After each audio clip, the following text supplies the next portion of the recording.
Ang laban nyo ngayon sa NLEX.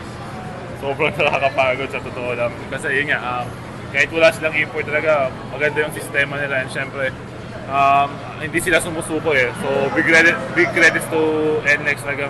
Hanggang sa huli talagang lumalaban sila. And syempre, sobrang nahirapan talaga kami.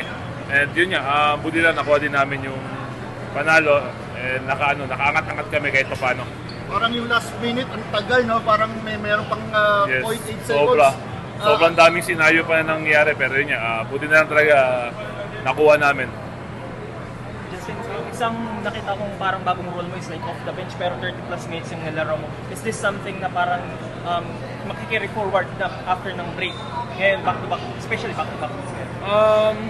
Siyempre, ako naman, kung ano lang naman ibigay sa akin na role ng coaches namin, talaga tatanggapin ko. Siyempre, mapa-starter man o mapa-off the bench, okay lang sa akin. Basta, yun nga, ready ako mag-contribute sa teammate, sa team ko. Siyempre, yun, for sure naman, malaking bagay ito para sa amin yung dalawang panalo namin kasi galing kami sa 4 na sunod-sunod na talo eh. So, ang hirap din. Buti na lang nakabawi-bawi kami kahit papano. And yun nga, siguro blessing na rin sa amin talaga na binigay ito sa amin yung challenges na nakuha namin during sa past few games namin talaga.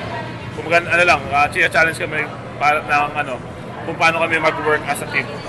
Justin, bakit sa mga conference na interview kita, sabi mo hoping ka na makasama sa Asian Games ngayon, part ka ng 30-man pool. Ano lang balak mo sa mga susunod na araw para sa preparations ng Asian Games? Yun nga, sobrang thankful ako eh. Siyempre, yun nga, it's a big honor for me talaga na masama doon. And siyempre, yun, nasama na ako sa pool. Siyempre, kailangan ko trabawin yung spot. So, yun nga, magtatrabaho lang talaga ako. Bibigay ko lang yung 100% ko. And siyempre, bibigay ko, talagang sisipagan ko lang kasi yun nga, para sa bayan, syempre, no-brainer talaga eh. Kumbaga, kailangan mo talagang paghandaan masyado yan kasi hindi yung PBA na kumbaga mas malaki ka, ikaw yung malaki, isa sa pinakamalaki sa PBA, pero pagdating sa international, kumbaga, sobrang undersized ko. So, yun, kailangan ko lang pagtrabahuan talaga.